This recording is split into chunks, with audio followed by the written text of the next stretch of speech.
Okay, so in this chapter we'll actually instance our modules onto our point grids here. I've included all these FBXs, which are just a bunch of modules that I've made.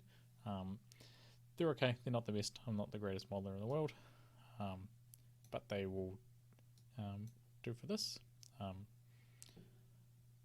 And I'll also include a Houdini file that's just got this subnetwork on it with all the controls set up already, that you can just copy paste into your own and use that as a base, just in the interest of time, and rather than typing these all out, making them there's nothing difficult here, it's just setting up the controls we need,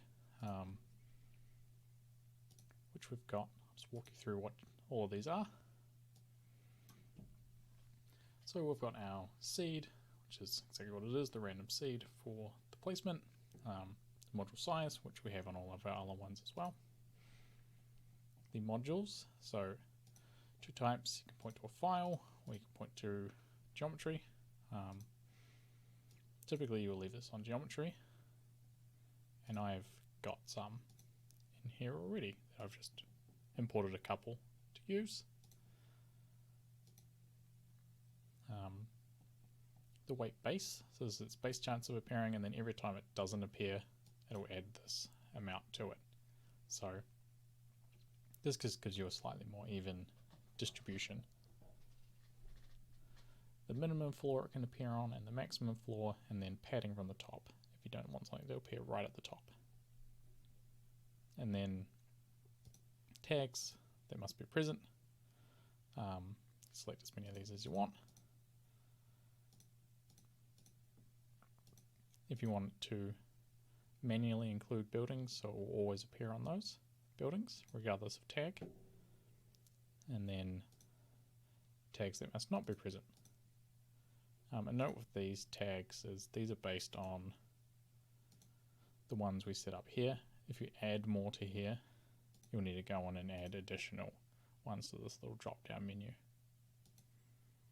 And then buildings you can just straight up ignore, so they'll never appear on these buildings. And these building IDs are these numbers here.